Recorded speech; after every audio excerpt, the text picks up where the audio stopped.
শিক্ষামন্ত্রী শুধু টিএমসিপির শিক্ষামন্ত্রী নন, শিক্ষামন্ত্রী যাদবপুরের সমস্ত ছাত্রের কাছে শিক্ষামন্ত্রী। তাহলে যাদবপুরের সমস্ত ছাত্র, সমস্ত স্টেক হোল্ডার, তারা যদি কথা বলতে যায়, শিক্ষামন্ত্রীর উচিত সেই ধৈর্য নিয়ে কথা শোনা, আর সেটা যদি শুনতে না পারেন তাহলে আসা উচিত না। ঠিক বলেছ। যাদবপুরের মতো চলছে, ওনারা আসবেন, গোলমাল পাকাবেন, ঝামেলা পাকাবেন, এবং আমি তো বারবার প্রমাণ সহ বলছি যে বাইরে থেকে টিএমসিপির গুন্ডা নিয়ে ঢুকেছি, আরও আছে, একাধিক নাম আছে আমাদের কাছে। আমি একটা পকেট থেকে এক পিস কুমির ছানা বার করলাম, এরকম অনেক আছে। তারা সব এসে এখানে তালগোল পাকিয়েছে। তারা কি করছিল এই প্রশ্নের জবাব দিতে হবে তো শিক্ষামন্ত্রীকে। ওনার ড্রাইভার গাড়ির চাকার তলায় একটা ছাত্রকে পিষে দিল, তারপরে উনি প্রেশার মাপতে চলে গেলেন এবং সেখানে গিয়ে উনি বলছেন যে আমি আক্রান্ত। ন্যূনতম মানবিকতা বোধ থাকলে এই জিনিস হয়? গোটা তৃণমূল কংগ্রেস দলটা একাধিকবার, এবং কালকে সন্ধ্যা থেকে যা হচ্ছে, বামপন্থীদের পার্টি অফিস ভাঙা শুরু হয়েছে রাজ্যের বিভিন্ন জায়গা থেকে। তাহলে এই গোটা দলটা অগণতন্ত্রের চাষ করে, গোটা দলটা স্বৈরাচারে বিশ্বাসী। একমাত্র আমরা বলবো আর বাকি সকলে শুনবে, কাউকে কোনো কথা বলতে দেব না, এই মনোভাব যাদবপুরে চলবে না। যাদবপুরের ছাত্ররা কথা বলতে চেয়েছে বলে এখন গাড়ি চালিয়ে দিয়েছে। এই জনপ্রতিনিধিরা তারা নিজেরা ন্যূনতম আইন মানেন না।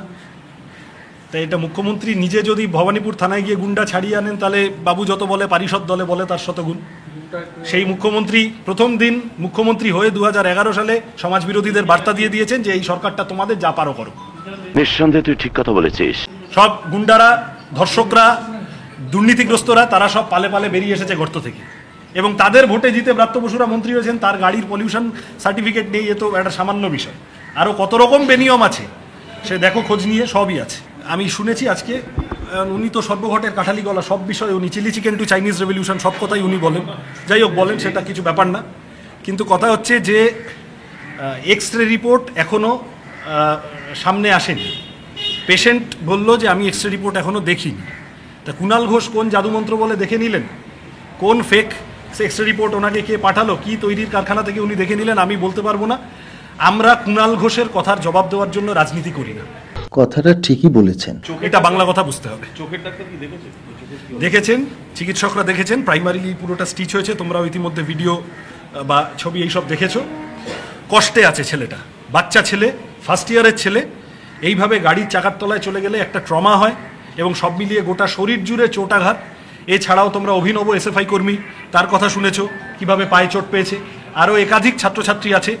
এরা সবাই দ্রুত সুস্থ হয়ে উঠুক, দ্রুত স্বাভাবিক জীবনে ফিরুক, পড়াশোনায় ফিরুক, তর্কাতর্কিতে ফিরুক, আমরা সকলে চাই।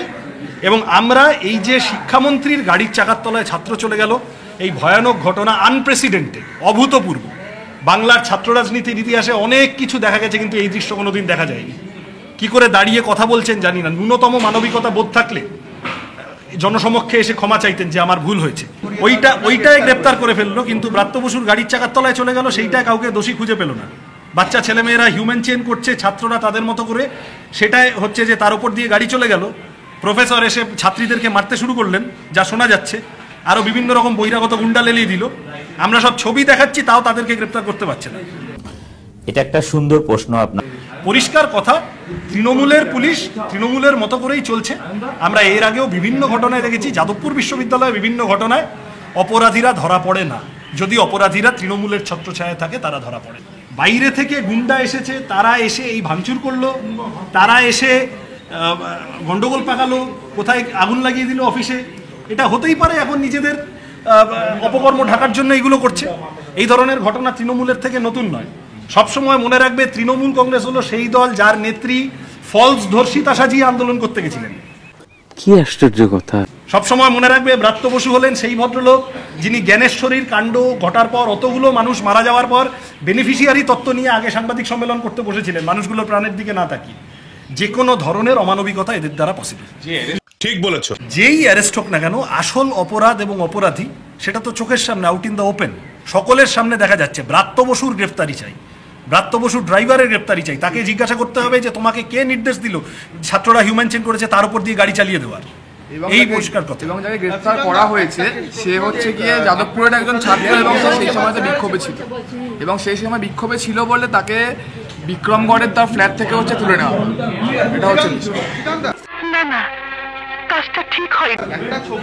এক্স রে রিপোর্ট সংক্রান্ত উনি যে মিথ্যাচার করছেন, আমার পাল্টা প্রশ্ন, এক্স রে রিপোর্ট সংক্রান্ত তৃণমূলের মুখপাত্র যে মিথ্যাচার করছেন সেইটা সামনে আসা দরকার, এবং he should also be chased. তাকেও এটা জিজ্ঞাসা করা দরকার যে আপনি এক্স রে রিপোর্ট এখনো সামনে আসেনি, আপনি এক্স রে রিপোর্ট সংক্রান্ত মিথ্যাচার সকালবেলা করে দিলেন কেন, আপনি শাসক দলের মুখপাত্র হয়ে? এই যাদবপুর বিশ্ববিদ্যালয়ে একাধিক এই ধরনের ঘটনার ঐতিহ্য আছে, ইতিহাস আছে, যে উপাচার্য ছাত্রদের ডেকে কথা বলছেন এবং ছাত্ররা, শিক্ষাকর্মীরা, অধ্যাপকরা, গবেষকরা, administration including the vice chancellor, তারা সবাই মিলে যাদবপুরকে সুসংহত রাখার, শান্তিপূর্ণ রাখার একটা যৌথ প্রয়াসে লিপ্ত হচ্ছে। এই ইতিহাস বারবার আছে। আমি নিশ্চিত এই উপাচার্য শুভবুদ্ধির পথে চলবেন, তৃণমূলের পথে চলবেন। এডুকেশন মিনিস্টারের গাড়ি, সেটা অন্য লোকের গাড়ি, তারপর সেই গাড়িতে বিভিন্ন রকম কাগজপত্র নেই, এ কি হচ্ছে আমি জানি না। এই সব মিলিয়ে ঝুলিয়ে বলছি ব্রাত্য বসুর অবিলম্বে জেলে যাওয়া উচিত, কারণ তার আশপাশে এত বেনিয়মের চাষ করে রেখেছেন তারা। এখন ব্রাত্য বসুকে দোষ দিয়ে লাভ নেই, তার দলের বড় বড় নেতারা আগের দিন যা মিটিং করেছেন তাতে 20 মিনিট ভাষণ দিয়েছেন, 10 মিনিট বলেছেন আমি চুরি করিনি, আর 10 মিনিট বলেছেন আমি বিজেপিতে যাব না। তো এই যদি দলের নেতা হয়, সেখানে একটা পলিউশন সার্টিফিকেট নেই, হতেই পারে।